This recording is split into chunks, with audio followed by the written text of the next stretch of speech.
ಎಲ್ಲರಿಗೂ ನಮಸ್ಕಾರ.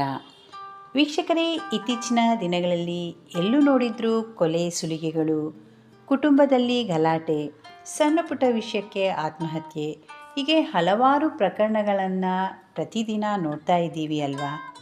ಯಾಕೆ ನಮ್ಮ ಸಮಾಜ ಈ ದಿಕ್ಕಿನಲ್ಲಿ ಸಾಗ್ತಾ ಇದೆ ಅಂತ ನೋಡೋದಾದರೆ, ಬಾಲ್ಯದಲ್ಲಿ ಮಕ್ಕಳಿಗೆ ಸರಿಯಾದ ಸಂಸ್ಕಾರ ಮಾರ್ಗದರ್ಶನ ಸಿಗದೇ ಇರೋದೇ ಇದಕ್ಕೆ ಮುಖ್ಯ ಕಾರಣ ಅಂದರೆ ತಪ್ಪಾಗಲಾರ್ದು.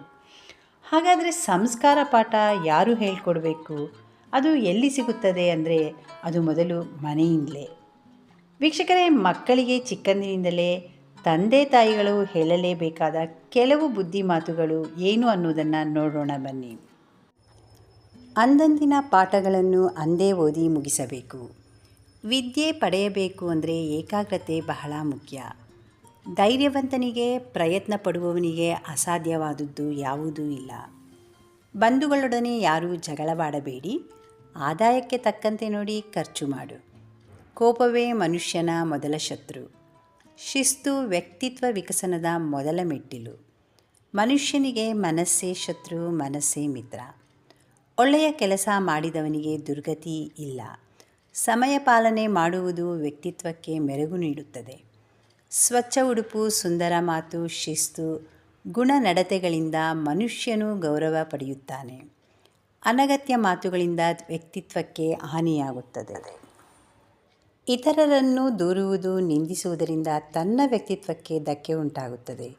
ಇತರರ ಒಳ್ಳೆಯ ಗುಣಗಳನ್ನು, ಒಳ್ಳೆಯ ಕಾರ್ಯಗಳನ್ನು ಗುರುತಿಸಿ ಅಭಿನಂದಿಸುವುದರಿಂದ ನಮ್ಮ ಗೌರವ ಹೆಚ್ಚುತ್ತದೆ.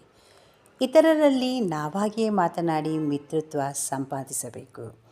ಮನೆಯಲ್ಲಿ, ಶಾಲೆಯಲ್ಲಿ ಯಾರೊಂದಿಗೂ ಜಗಳ ಒಳ್ಳೆಯದಲ್ಲ.